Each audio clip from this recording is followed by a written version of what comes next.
ओम शांति। 19 मार्च 2026 के ईश्वरीय महावाक्य। पहले सुनते हैं मुरली के मुख्य पॉइंट्स। बाबा ने कहा, मनुष्यों को जियदान देते रहो, अर्थात सबको रास्ता बताते रहो। तुम्हें बहुत मीठा बनना है, किसी के भी दिल को रंज नहीं करना। बोलने की भी बड़ी रॉयल्टी चाहिए।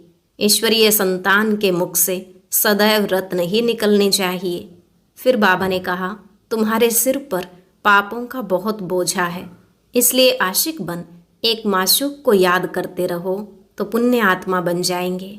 ऐसा पंडित नहीं बनना जो दूसरों को सिखाता रहे और खुद उस अवस्था में न रहे।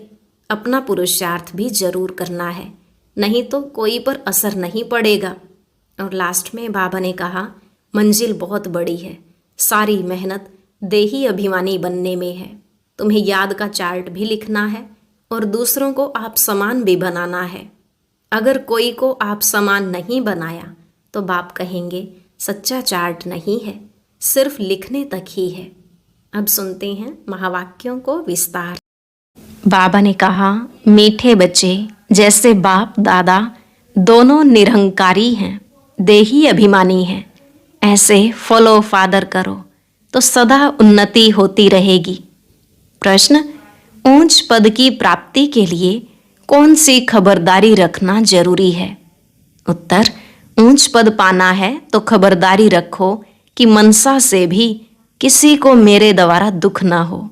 दूसरा, किसी भी परिस्थिति में क्रोध न आए। तीसरा, बाप का बनकर बाप के कार्य में, इस रुद्र यज्ञ में विघ्न रूप न बने। अगर कोई मुख से बाबा बाबा कहे और चलन रॉयल न हो तो ऊंच पद नहीं मिल सकता। ओम शांति। बच्चे अच्छी तरह से जानते हैं कि बाप से वर्षा पाना है जरूर। कैसे? श्रीमत पर। बाप ने समझाया है, एक ही गीता शास्त्र है जिसमें श्रीमत भगवानुवाच है। भगवान तो सबका बाप है। श्रीमत भगवानुवाच तो जरूर भगवान ने आकर श्रेष्ठ बनाया होगा, तब तो उसकी महिमा है। श्रीमद् भगवत गीता अर्थात श्रीमद् भगवानुवाच। भगवान तो जरूर ऊंचते ऊंच ठहरा। श्रीमत भी उस ही एक शास्त्र में गाई हुई है, और कोई शास्त्र में श्रीमद् भगवानुवाच नहीं है। श्रीमत किसकी होनी चाहिए, वह लिखने वाले भी समझ न सके। उसमें भूल क्यों हुई है, वह भी बाप आकर समझाते हैं। रावण राज्य शुरू होने से ही रावण मत पर चल पड़ते हैं। पहले कड़े ते कड़ी भूल इन रावण मत वालों ने की है। रावण की चमाट लगती है। जैसे कहा जाता है, शंकर प्रेरक है, बम शादी बनवाए हैं, वैसे 5 विकारों रूपी रावण प्रेरक है मनुष्य को पतित बनाने का। तब तो पुकारते हैं, पतित पावन आओ। तो पतित पावन एक ही ठहराना। इससे सिद्ध है कि पतित बनाने वाला और है, पावन बनाने वाला और है। दोनों एक हो नहीं सकते। यह बातें तुम ही समझते हो नंबरवार पुरुषार्थ अनुसार। ऐसे मत समझना कि सभी को निश्चय है, नंबरवार हैं। जितना निश्चय है उतनी खुशी बढ़ती है। बाप की मत पर चलना होता है। श्रीमत पर हमको यह स्वराज्य पद पाना है। मनुष्य से देवता बनने में देरी नहीं लगती है। तुम पुरुषार्थ करते हो, मम्मा बाबा को फॉलो करते हो। जैसे वह आप समान बनाने की सर्विस कर रहे हैं, तुम भी समझते हो हम क्या सर्विस कर रहे हैं और मम्मा बाबा क्या सर्विस कर रहे हैं। बाबा ने समझाया था कि शिव बाबा और ब्रह्मा दादा दोनों इकट्ठे हैं, तो समझना चाहिए कि सबसे नजदीक हैं। इनका ही संपूर्ण रूप सूक्ष्म वतन में देखते हैं तो जरूर यह तीखा होगा। परंतु जैसे बाप निरहंकारी है, देही अभिमानी है, वैसे यह दादा भी निरहंकारी है। कहते हैं कि शिव बाबा ही समझाते रहते हैं। जब मुरली चलती है तो बाबा खुद कहते हैं कि समझो कि शिव बाबा इन द्वारा सुना रहे हैं। यह ब्रह्मा भी जरूर सुनता होगा। यह न सुने और न सुनाए तो ऊंच पद कैसे पाए? परंतु अपना देह अभिमान छोड़ कहते हैं कि ऐसे समझो कि शिव बाबा ही सुनाते हैं। हम पुरुषार्थ करते रहते हैं, शिव बाबा ही समझाते हैं। इसने तो पतितपना पास किया हुआ है। मम्मा तो कुमारी थी तो मम्मा ऊंच चली गई। तुम भी कुमारियां मम्मा को फॉलो करो। गृहस्थियों को बाबा को फॉलो करना चाहिए। हर एक को समझना है कि मैं पतित हूँ, मुझे पावन बनना है। मुख्य बात बाप ने याद के यात्रा की सिखलाई है। इसमें देह अभिमान नहीं रहना चाहिए। अच्छा, कोई मुरली नहीं सुना सकते तो याद की यात्रा पर रहो। यात्रा पर रहते मुरली चला सकते हैं, परंतु यात्रा भूल जाते हैं तो भी हर्जा नहीं। मुरली चलाकर फिर यात्रा पर लग जाओ, क्योंकि वह वाणी से परे वानप्रस्थ अवस्था है। मूल बात है देही अभिमानी हो, बाप को याद करते रहें और चक्र को याद करते रहें, किसी को दुख न दे, यही समझाते रहें। बाप को याद करो, यह है यात्रा। मनुष्य जब मरते हैं तो कहते हैं स्वर्ग पधारा। अज्ञान काल में कोई स्वर्ग को याद नहीं करते हैं। स्वर्ग को याद करना माना यहाँ से मरना, ऐसे तो कोई याद नहीं करते। अभी तुम बच्चे जानते हो हमको वापस जाना है। बाप कहते हैं जितना तुम याद करेंगे उतना खुशी का पारा चढ़ेगा, वर्षा याद रहेगा।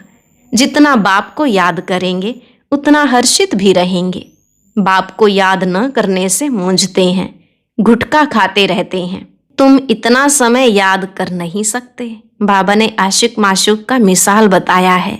वह भल धंधा करते हैं और वह भल चरखा चलाती रहती तो भी उसके सामने माशूक आकर खड़ा हो जाता।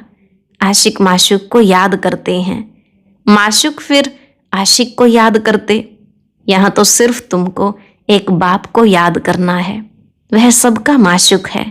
तुम बच्चे लिखते हो कि बाबा आप हमको याद करते हो। अरे जो सबका माशूक है वह फिर तुम आशिकों को याद कैसे कर सकेंगे? हो नहीं सकता। वह है ही माशूक, आशिक बन नहीं सकता। तुमको ही याद करना है। तुम हर एक को आशिक बनना है उस एक माशूक का। अगर वह आशिक बने तो कितने को याद करे? यह तो हो नहीं सकता। कहता है कि मेरे ऊपर पापों का बोझ थोड़े ही है जो किसको याद करूं। तुम्हारे ऊपर बोझा है। बाप को याद नहीं करेंगे तो पापों का बोझा नहीं उतरेगा। बाकी मुझे क्यों किसको याद करना पड़े? याद करना है तुम आत्माओं को। जितना याद करेंगे उतना पुण्य आत्मा बनेंगे, पाप कटते जाएंगे। बड़ी मंजिल है। देही अभिमानी बनने में ही मेहनत है। यह नॉलेज सारी तुमको मिल रही है। तुम त्रिकालदर्शी बने हो नंबरवार पुरुषार्थ अनुसार। सारा चक्र तुम्हारी बुद्धि में रहना चाहिए। बाप समझाते हैं तुम लाइट हाउस हो ना, हर एक को रास्ता बताने वाले हो, शांति धाम और सुख धाम का। यह सब नई बातें तुम सुनते हो, जानते हो कि बरोबर हम आत्माएं शांति धाम के रहवासी हैं। यहाँ पार्ट बजाने आते हैं, हम एक्टर हैं। यही चिंतन बुद्धि में चलता रहे तो मस्ती चढ़ जाए। बाप ने समझाया है आदि से लेकर अंत तक तुम्हारा पार्ट है। अभी कर्मातीत अवस्था में जरूर जाना है, फिर गोल्डन एज में आना है। इस धुन में रहते अपना कल्याण करना है। सिर्फ पंडित नहीं बनना है। दूसरे को सिखाते रहेंगे, खुद उस अवस्था में नहीं रहेंगे तो असर पड़ेगा नहीं। अपना भी पुरुषार्थ करना है। बाप भी बताते हैं कि हम भी याद करने की कोशिश करता हूँ। कभी माया का तूफान ऐसा आता है जो बुद्धि का योग तोड़ देते हैं। बहुत बच्चे चार्ट भेज देते हैं। वंडर खाता हूँ कि यह तो हमसे भी तीखे जाते हैं। शायद वेग आता है तो चार्ट लिखने में लग जाते हैं, परंतु ऐसी अगर तीखी दौड़ी पहने तो नंबर 1 में चले जाएं। परंतु नहीं, वह सिर्फ चार्ट लिखने तक हैं। ऐसे नहीं लिखते कि बाबा इतनों को आप समान बनाया और वह भी लिखे बाबा हमको इसने यह रास्ता बताया है। ऐसा समाचार नहीं आता है तो बाबा क्या समझेंगे? सिर्फ चार्ट भेजने से काम नहीं चलता, आप समान भी बनाना है। रूप और बसंत दोनों बनना है, नहीं तो बाप समान नहीं ठहरे। रूप भी बसंत भी एक्यूरेट बनना है, इसमें ही मेहनत है। देह अभिमान मार डालता है। रावण ने देह अभिमानी बनाया है, अभी तुम देही अभिमानी बनते हो। फिर आधा कल्प के बाद माया रावण देह अभिमानी बनाती है। देही अभिमानी तो बहुत मीठा बन जाते हैं, संपूर्ण तो अभी कोई भी बना नहीं है। इसलिए बाबा हमेशा कहते हैं कि किसी के भी दिल को रंज नहीं करना है, दुख नहीं देना है। सबको बाप का परिचय दो। बोलने करने की भी बड़ी रॉयल्टी चाहिए। ईश्वरीय संतान के मुख से सदैव रत्न निकलने चाहिए। तुम मनुष्यों को जीवदान देते हो, रास्ता बताना है और समझाना है। तुम परमात्मा के बच्चे हो ना, उनसे तुमको स्वर्ग की राजाई मिलनी चाहिए। फिर अब वह क्यों नहीं है? याद करो, बरोबर बाप से वर्षा मिला था ना। तुम भारतवासी देवी देवता थे, तुमने ही 84 जन्म लिए। तुम समझो कि हम ही लक्ष्मी नारायण के कुल के थे। अपने को कम क्यों समझते हो? अगर कहते कि बाबा सब थोड़े ही बनेंगे, तो बाबा समझ जाता कि यह इस कुल का नहीं है। अभी से ही थिरकने लग पड़ा है। तुमने 84 जन्म लिए हैं। बाप ने 21 जन्मों की प्रारब्ध जमा कराई, वह खाया। फिर ना होना अर्थात समाप्त होना शुरू हो गई। कट चढ़ते चढ़ते तमो प्रधान कोड़ी मिसल बन पड़े हो। भारत ही 100% सोलवेंट था। इन्हों को यह वर्षा कहाँ से मिला? एक्टर्स ही बता सकेंगे ना, मनुष्य ही एक्टर हैं। उनको यह पता होना चाहिए कि इन लक्ष्मी नारायण को बादशाही मिली कहाँ से। कितनी अच्छी अच्छी पॉइंट्स हैं। जरूर आगे जन्म में ही यह राज्य भाग्य पाया होगा। बाप ही पतित पावन है। बाप कहते हैं कि मैं तुमको कर्म अकर्म और विकर्म की गति समझाता हूँ। रावण राज्य में मनुष्य के कर्म विकर्म हो जाते हैं, वहां तुम्हारे कर्म अकर्म होते हैं। वह है दैवी सृष्टि। मैं रचता हूं तो जरूर मुझे संगम पर आना पड़े। यह है रावण राज्य, वह है ईश्वरीय राज्य। ईश्वर अब स्थापना करा रहे हैं। तुम सब ईश्वर के बच्चे हो, तुमको वर्षा मिल रहा है। भारतवासी ही सोलवेंट थे, अब इनसोलवेंट बन गए हैं। यह बना बनाया ड्रामा है, इसमें फर्क नहीं हो सकता। सबका झाड़ अपना अपना है, वैरायटी झाड़ है ना। देवता धर्म वाले ही फिर देवता धर्म में आएंगे। क्रिश्चियन धर्म वाले अपने धर्म में खुश हैं, औरों को भी अपने धर्म में खींच लिया है। भारतवासी अपने धर्म को भूलने के कारण वह धर्म अच्छा समझ चले जाते हैं। विलायत में नौकरी के लिए कितने जाते हैं, क्योंकि वहां कमाई बहुत है। ड्रामा बड़ा वंडरफुल बना हुआ है। इसको समझने की अच्छी बुद्धि चाहिए। विचार सागर मंथन करने से सब कुछ समझ में आ जाता है। यह बना बनाया अनादि ड्रामा है। तो तुम बच्चों को आप समान सदा सुखी बनाना है। यह तुम्हारा धंधा है, पतितों से पावन बनाना। जैसे बाप का धंधा वैसे तुम्हारा मुखड़ा सदैव देवताओं जैसा हर्षित होना चाहिए, खुशी में। तुम जानते हो हम विश्व के मालिक बनते हैं। तुम हो लवली चिल्ड्रन। क्रोध पर बड़ी खबरदारी रखनी है। बाप आए हैं बच्चों को सुख का वर्षा देने, स्वर्ग का रास्ता सबको बताना है। बाप सुख करता दुख हरता है, तो तुमको भी सुख करता बनना है। किसको दुख नहीं देना है। दुख देंगे तो तुम्हारी सजा 100 गुना बढ़ जाएगी। कोई भी सजा से बच नहीं सकता। बच्चों के लिए तो खास ट्रिब्यूनल बैठती है। बाप कहते कि तुम विघ्न डालेंगे तो बहुत सजा खाएंगे। कल्प कल्पांतर तुम साक्षात्कार करेंगे कि फलाने यह बनेंगे। आगे जब देखते थे तो बाबा मना करते थे कि न सुनाओ। अंत में तो एक्यूरेट मालूम पड़ता जाएगा। आगे चलकर जोर से साक्षात्कार होंगे। वृद्धि तो होती जाएगी, आबू तक क्यों लग जाएगी। बाबा से कोई भी मिल नहीं सकेंगे। कहेंगे अहो प्रभु तेरी लीला। यह भी गाया हुआ तो है ना। विद्वान पंडित आदि भी पीछे आएंगे। उन्हों के सिंहासन भी हिलेंगे। तुम बच्चे तो बहुत खुशी में रहेंगे। अच्छा, मीठे मीठे सिकिलधे बच्चों प्रति माता पिता बाप दादा का याद प्यार, ऐसी याद प्यार एक ही बार मिलती है। जितना तुम याद करते हो उतना तुम प्यार पाते हो। विकर्म विनाश होते हैं और धारणा भी होती है। बच्चों को खुशी का पारा चढ़ा रहना चाहिए। जो भी आए उनको रास्ता बताएं। बेहद का वर्षा बेहद के बाप से पाना है, कम बात है क्या? ऐसा पुरुषार्थ करना चाहिए। अच्छा, मीठे मीठे सिकिलधे रूहानी बच्चों प्रति रूहानी बाप दादा का याद प्यार और गुड मॉर्निंग। रूहानी बाप की रूहानी बच्चों को नमस्ते।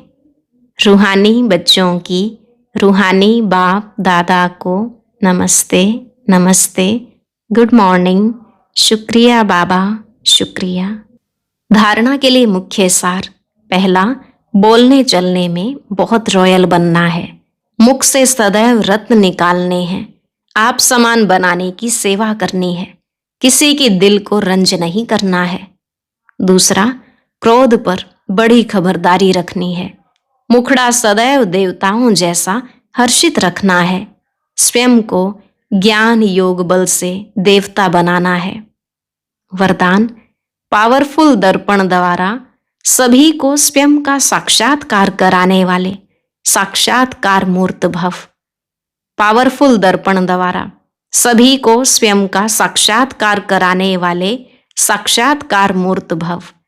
बाबा ने कहा, जैसे दर्पण के आगे जो भी जाता है उसे स्वयं का स्पष्ट साक्षात्कार हो जाता है।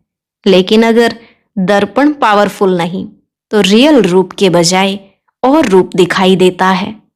होगा पतला, दिखाई देगा मोटा। इसलिए आप ऐसे पावरफुल दर्पण बन जाओ जो सभी को स्वयं का साक्षात्कार करा सको। अर्थात आपके सामने आते ही देह को भूल अपने देही रूप में स्थित हो जाएं। वास्तविक सर्विस यह है। इसी से जय जयकार होगी। स्लोगन, शिक्षाओं को स्वरूप में लाने वाले ही ज्ञान स्वरूप प्रेम स्वरूप आत्मा है। शिक्षाओं को स्वरूप में लाने वाले ही ज्ञान स्वरूप प्रेम स्वरूप आत्मा है। अव्यक्त इशारे निश्चय के फाउंडेशन को मजबूत कर सदा निर्भय और निश्चिंत रहो। बाप में तो निश्चय है, लेकिन अपने में भी निश्चय बुद्धि होकर कार्य करो तो फिर विजय ही विजय है। विजय के आगे समस्या कोई चीज नहीं है। फिर वह समस्या नहीं फील होगी, लेकिन खेल फील होगा। खेल खुशी से किया जाता है। कोई कार्य सहज होता है तो कहा जाता यह तो बाएं हाथ का खेल है, अर्थात सहज है। तो यह भी बुद्धि का खेल हो जाएगा। खेल में घबराएंगे नहीं। ओम शांति। अब सुनते हैं आज का अव्यक्त ज्ञान मोती।